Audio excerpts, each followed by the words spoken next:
class. This afternoon we're going to revisit a concept that we've already learned this morning. We're going to regroup with subtraction. So first we're going to do the first row together. Then afterwards I want you to try the next row on your own. You're going to follow along on the worksheet that's in front of you. When you're working on your own, I'll be walking around just in case you need my help. So let's start with the first problem. Who can remember what we do when we can't subtract the bigger number from the smaller number? That's right, we need to borrow. So we look at our number 6 and we say, can I borrow one from you? So sure we can. So we're going to take 1 away from the 6 and we're going to make it a 5. Then we take our 1 and we put it in front of our 2 and make it a 12. From there, we say 12 minus 8, which is 4, and 5 minus 3, which is 2. So let's look at our second one. Can we take 4 away from 0? No. So what do we need to do? We have to say, Mr. 8, can I take 1 away from you? Let's borrow 1 from Mr. 8, and it becomes a 7. And then we take our 1, and we put it in front of our 0, which makes it a 10. So then we have 10 minus 4, which is 6, and 7 minus 2, which is 5.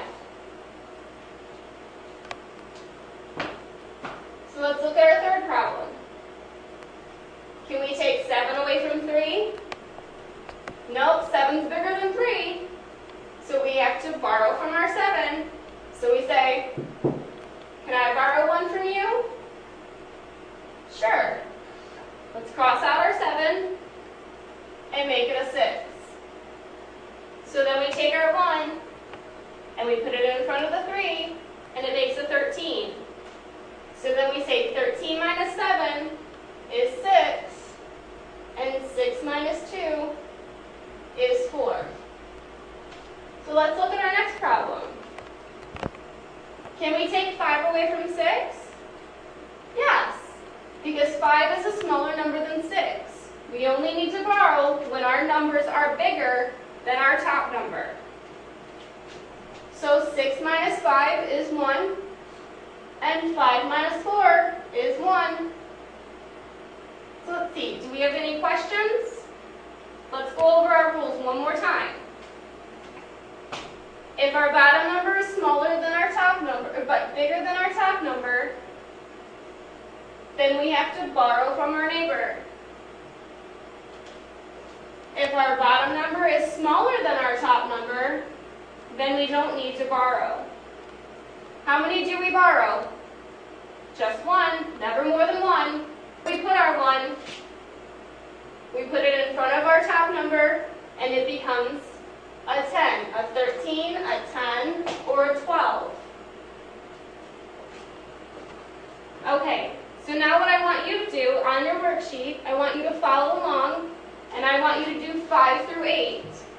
And while you're doing 5 through 8, I'll walk around just in case you need any help. If you have any questions, you just need to ask.